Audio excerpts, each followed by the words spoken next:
நாம் இன்றைக்கி பார்க்க போகிறது IR20 புழுங்கல் அரிசியை பயன்படுத்தி எப்படி இட்லி தோசை பண்ணலான்னு பார்க்க போகிறோம். அதோடு சேர்த்து ஒரு சிம்பிளான தக்காளி சட்னி. யூஸ்வலாக நம்ம இட்லி தோசை எல்லாமே இப்போது இட்லி ரைஸில் தான் பண்ணிகிட்ருக்கோம். ஆனால் IR20மே பார்த்திங்க அப்படின்னா ரொம்ப ரொம்ப டேஸ்ட்டாக இருக்கும். அதனோட மனம் பார்த்திங்கன்னா ரொம்ப சூப்பராக இருக்கும்.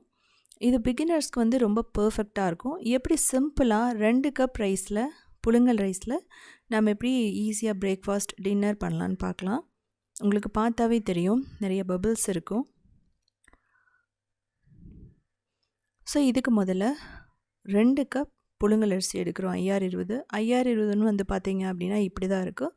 IR20 முறுக்குக்குமே ரொம்ப சூப்பராக இருக்கும். இப்போது 2 கப் புழுங்கல் அரிசி, அதுக்கப்புறமா அரை கப் உளுந்து போட்டுக்கலாம். ஒரு அரை டேபிள் ஸ்பூன் வெந்தயம், ஒரு 3லேருந்து 4 தடவை நல்லா வாஷ் பண்ணிக்கோங்க. உங்கள்கிட்ட IR20 இல்லை அப்படின்னா எந்த புழுங்கல் அரிசி வேணாலும் நீங்கள் பயன்படுத்தி பண்ணலாம். ரேஷன் அரிசியில் கூட நீங்கள் பண்ணலாம். அப்போது நீங்கள் ஒரு 2 டேபிள் ஸ்பூன் ஜவ்வரிசி போட்டுக்கோங்க, இல்லைனா அவல் போட்டுக்கலாம். இப்போது தண்ணி ஊற்றிட்டு ஒரு 5 நிமிஷம் ஊற வைக்கலாம். மினிமம் 5 ஹவர்ஸ் இல்லைனா மேக்ஸிமம் 8 ஹவர்ஸ் நீங்கள் ஊற வச்சுருங்க. இதுக்கப்புறம் திரும்ப ஒரு 2 தடவை வாஷ் பண்ணிவிட்டு தண்ணியை கம்ப்ளீட்டாக வடித்ததுக்கப்புறமா மிக்சிலேயோ இல்லை கிரைண்டர்லேயோ போட்டுட்டு தேவையான அளவு தண்ணி ஊற்றிட்டு நல்லா ஃப்ளஃபியான பேட்டர் மாதிரி நம்ம அரைச்சி எடுத்துக்கணும்.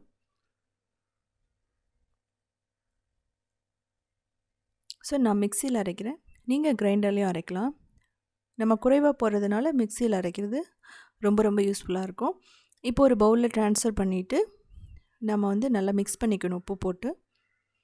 பேட்டர் திக்காக இருக்கணும். ரொம்ப ரன்னியாக இருந்ததுன்னா நமக்கு இட்லி வராது. ஸோ அதை நீங்கள் பார்த்துக்கணும்.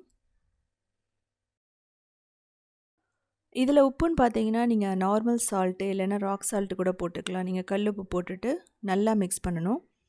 ஸோ அப்போ தான் எல்லா பேட்டருமே மிக்ஸ் ஆகும், ஈஸியாக ஃபர்மெண்டேஷன் ஆகும். இதை மூடிட்டு ஒரு நல்ல வார்மான பிளேஸில் வச்சுட்டிங்க அப்படின்னா 7லேருந்து 8 மணி நேரத்தில் நல்லா புளிச்சிடும். இல்லைன்னா நைட்டு ரெடி பண்ணிங்க அப்படின்னா காலையில் ஈஸியாக புளிச்சிடும். ஸோ சைடில் இருக்கிறதெல்லாம் எடுத்துடணும், இல்லைனா அது வறண்டு போயிடும் அந்த ஃபர்மெண்டேஷன் ஆகிறதுக்குள்ளே. அதுக்காக தான் நம்ம அப்படி பண்ணுறோம். கிட்டத்தட்ட 8 மணி நேரம் ஆகும். வெயில் காலம்னா ஈஸியாக ஃபர்மெண்டேஷன் ஆகிடும், புளிச்சிடும். குளிர்காலம்னா கொஞ்சம் டைம் எடுத்துக்கும். ஸோ இப்போ நமக்கு நல்லா அந்த ஃபர்மெண்டட் பேட்டர் ரெடி ஆகிடுச்சு. இந்த புளிச்ச மாவை நீங்கள் என்ன பண்ணணும் அப்படின்னா உப்புன மாவை ரொம்ப கரண்டியை வச்சு ரொம்ப மிக்ஸ் பண்ணக்கூடாது. மிக்ஸ் பண்ணிங்க அப்படின்னா அதில் இருக்கிற பபிள்ஸ் எல்லாம் உடஞ்சி போயிடும், அப்புறம் இட்லி வராது. இப்போ ஒரு இட்லி பாத்திரத்தில், இட்லி பிளேட்டில் நல்லெண்ணெய் தடவிட்டு நமக்கு தேவையான அளவு இட்லி ஊற்றி எடுத்துடலாம். ஸோ இது பார்த்தீங்கன்னா நீங்கள் தோக்லா மாதிரியும் பண்ணலாம். ஒரு ஃப்ளாட்டான பிளேட் எடுத்துகிட்டு அதில் நல்லெண்ணெய் தடவிட்டு அது மேலே இந்த பேட்டர் ஊற்றிட்டு ஸ்டீம் பண்ணிவிட்டு சீசனிங் கூட நீங்கள் பண்ணலாம். அப்படி கூட நீங்கள் பண்ணி பாருங்கள். ஸோ இந்த இட்லிலேயே பார்த்தீங்கன்னா கேரட்டை தாளித்து கொடுக்கலாம் குழந்தைகளுக்கு, பீட்ரூட்டு இல்லைன்னா உருளைக்கிழங்கு ஸ்டஃபிங் வைக்கலாம். சாப்பிடும்போதே நமக்கு எதுவும் தேவையில்லை. இல்லை இட்லி பொடி கொஞ்சம் மேலே தூவலாம், அதுவுமே நல்லாயிருக்கும். தாளிச்ச இட்லின்னு சொல்லிட்டு நிறைய வெஜிடபிள்லாம் போட்டும் நீங்கள் பண்ணி பாருங்கள். இதுலேயே நான் 2 தான் காமிச்சிருக்கேன், இட்லியும் தோசையும். நீங்கள் பணியாரம், ஊத்தாப்பம் எது வேணாலும் பண்ணலாம். இப்போது ஒரு 15 நிமிஷம் நம்ம ஸ்டீம் பண்ணணும், மீடியம் ஃப்ளேம் வச்சுட்டு. 15 மினிட்ஸில் இந்த இட்லி பர்ஃபெக்டாக ரெடி ஆகிடும். ஒரு 2 நிமிஷம் விட்டுட்டு எடுங்க, அப்போ தான் ஈஸியாக டீமோல்ட் ஆகிடும். உங்களுக்கு பார்க்கும்போதே தெரியும் எந்த அளவுக்கு சாஃப்டாக இருக்குன்னு சொல்லிட்டு. நீங்கள் இதில் தேவைப்பட்டால் நான் சொன்ன மாதிரி 2 டேபிள் ஸ்பூன் ஜவ்வரிசியோ இல்லை அவலோ கூட நீங்கள் மிக்ஸ் பண்ணிக்கலாம். அதாவது அந்த மாவு அரைக்கும்போது நீங்கள் ஆட் பண்ணிட்டீங்க அப்படின்னா ரொம்ப நல்லாயிருக்கும். ஸோ அப்படியும் பண்ணி பாருங்கள். செட் தோசையெல்லாம் பண்ணும்போது உங்களுக்கு அவல் அதெல்லாம் போடும்போது என்னாகும் அப்படின்னா நல்ல சாஃப்ட்னஸை கொடுக்கும். இல்லைனா பொரியை ஊற வச்சு அதையும் நீங்கள் இதோட போட்டு அரைக்கலாம். கர்நாடகாவில் பார்த்தீங்கன்னா கடலைப்பருப்பு இதோடு சேர்த்து ஒரு 2 டேபிள் ஸ்பூன் கடலைப்பருப்பு போட்டு நீங்கள் அரைச்சிட்டிங்க அப்படின்னா அந்த தோசை நல்ல முருகலாகவும் நல்ல ஒரு கலர்ஃபுல்லாகவும் வரும். உங்களுக்கு பார்த்தாவே தெரியும் எந்த அளவுக்கு சூப்பராக ஸ்பாஞ்சியாக இருக்குன்னு சொல்லிட்டு. இப்போ நமக்கு இதுக்கு ஒரு சட்னி, அது பார்த்தீங்க அப்படின்னா கொங்கு நாடு கிராமத்து ஸ்டைலில் பண்ண போகிறோம். கொங்கு நாடு கிராமத்து ஸ்டைலில் கொஞ்சம் டிஃப்ரெண்ட்டாக இருக்கும் மற்ற இடத்த கம்பேர் பண்ணும்போதும். ஒரு சின்ன சின்ன பொருட்கள் தான் வேறுபடும். ஸோ அதை எப்படி பண்ணுறதுன்னு பார்க்கலாம். இப்போது ஒரு 2 டேபிள் ஸ்பூன் எண்ணெய் ஊற்றிக்கலாம். இது கடலை எண்ணெய் தான். இதுக்கப்புறம் பூண்டு போட்டுக்கலாம். அதுக்கப்புறம் வரமிளகாய், கறிவேப்பிலை, கொத்தமல்லி தான் வந்து பார்த்திங்கன்னா நான் சொன்ன மாதிரி ஜீரகம் போடுவாங்க. கொங்கு நாடு கிராமத்தில் ஜீரகம் கொத்தமல்லியும் போடுவாங்க. இப்போ நான் பெரிய வெங்காயம் 2 போட்டிருக்கேன். சின்ன வெங்காயம் 1 கப் கூட போட்டு பண்ணாலும் ரொம்ப டேஸ்ட்டாக இருக்கும். இதில் தேவையான அளவு உப்பு போட்டு நல்லா சாஃப்டாக வர வரைக்கும் வதக்கிடலாம். இந்த அளவுக்கு வதக்க உங்களுக்கு டைம் இல்லைன்னா வரமிளகாய், வெங்காயம், பூண்டு, தக்காளி, புளி இதெல்லாம் போட்டு என்ன பண்ணுங்கன்னா மிக்சியில் ஒரு சுத்து நல்லா அரைச்சிட்டு தாளிக்கிறது வந்து கடுகு, கறிவேப்பிலை, பெருங்காயம் போட்டு அதை ஊற்றிட்டீங்க அப்படின்னா ஒரு 5 நிமிஷத்தில் பர்ஃபெக்டாக ரெடி ஆகிடும். ஸோ இப்போ நான் பெருங்காயம் போடுறேன். ஸோ நீங்கள் அப்படி கூட பண்ணி பாருங்கள். நான் ஏற்கனவே அந்த வீடியோவை நான் போட்டிருக்கேன், இன்ஸ்டண்ட்டாக எப்படி சட்னி பண்ணுறதுன்னு சொல்லிட்டு. ஸோ இதுக்கு பிடிக்கும்னு நினச்சா இதோட சேர்த்து நீங்கள் கொஞ்சம் கொத்தமல்லியும் புதினா கூட நீங்கள் போடலாம். இப்போ தக்காளி கிட்டத்தட்ட ஒரு 4 தக்காளி, புளி வந்து பார்த்திங்க அப்படின்னா ஒரு 1 இன்ச் புளி போட்டிருக்கேன். இதெல்லாமே வந்து வதக்கணும்.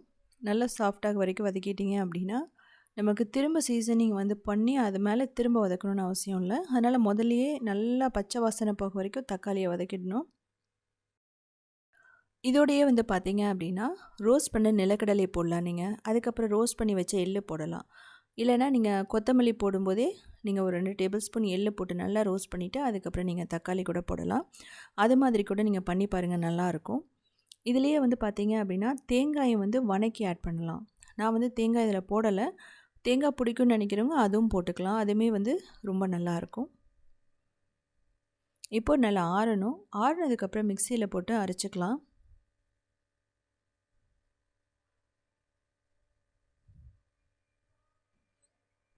இது வந்து பார்த்தீங்க அப்படின்னா உங்களுக்கு தேவையான அளவு அரைச்சிக்கலாம். அதாவது ஒரு சிலருக்கு திக்காக பிடிக்கும், ஒரு சிலருக்கு வந்து கரகரன்னு இருக்கிறது பிடிக்கும், ஒரு சிலருக்கு வந்து நல்லா ஃபைன் பட்டராக பிடிக்கும். ஸோ இந்த தக்காளி சட்னியை நீங்கள் எப்படி பண்ணாலுமே ரொம்ப சூப்பராக இருக்கும். ரொம்ப கரகரப்பாக அரைச்சாலும் உங்களுக்கு நல்லா தான் இருக்கும். இப்போ சீசனுக்கு நான் நல்லெண்ணெய் ஊற்றுறேன். நல்லெண்ணெய் ஊற்றிட்டு கடுகு, நான் சொன்ன மாதிரி கறிவேப்பிலை, வரமிளகாய், அவ்வளோதான். ஸோ வேறு எந்த இதுவுமே நம்ம போட மாட்டோம். 1 டேபிள் ஸ்பூனோடையே முடிஞ்சிடும். ஸோ பர்ஃபெக்டாக நமக்கு ரெடி ஆகிடுச்சு. இதுக்கப்புறம் வந்து பார்த்தீங்க அப்படின்னா இதே மாவு பயன்படுத்தி எப்படி வந்து நம்ம நல்லா கிறிஸ்பியான தோசை ரோஸ்ட் பண்ணலான்னு பார்க்கலாம். இந்த மாவு அதே மாவு தான், ஆனால் இப்படியே ஊற்றினா உங்களுக்கு பணியாரம் ஊத்தப்பம் வரும். ஆனால் தோசைக்கு அப்படிங்கும்போது நம்ம என்ன பண்ணலாம்னா கொஞ்சம் தண்ணி கலந்து தோசை பேட்டர் மாதிரி நம்ம கொண்டு வரணும். கொஞ்சம் இட்லி பேட்டரோட கொஞ்சம் தின்னாக இருந்துன்னா ஓகே. அப்படி இருந்துன்னா வந்து பார்த்தீங்க அப்படின்னா ரோஸ்ட்டும் நல்லா வரும், தோசையும் வரும். இன்னும் கிறிஸ்பினஸ் வேணும் அப்படிங்கிற பட்சத்தில் நீங்கள் ஒரு 3 டேபிள் ஸ்பூன் அரிசி மாவு போட்டிங்க அப்படின்னா பச்சரிசி மாவு நல்லா கிறிஸ்பியாக வரும். இந்த புழுங்கல் அரிசியோடு சேர்த்து 1 கப் நீங்கள் பச்சரிசியும் போட்டு பண்ணலாம். இந்த மாதிரி இருந்தால் பர்ஃபெக்டாக இருக்கும் அந்த மாவு.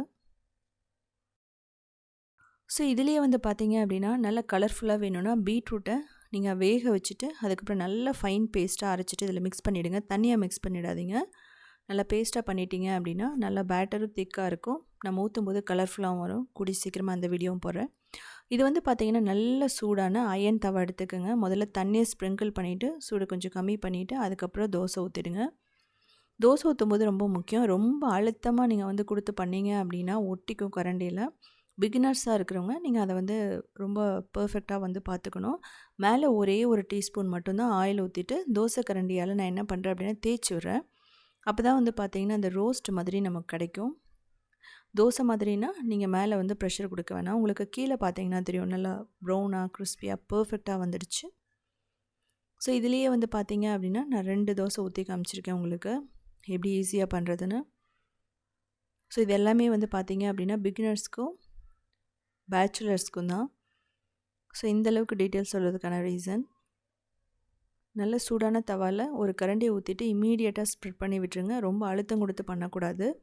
அதுக்கப்புறம் ஒரே ஒரு டீஸ்பூன் ஆயில் மட்டும்தான்.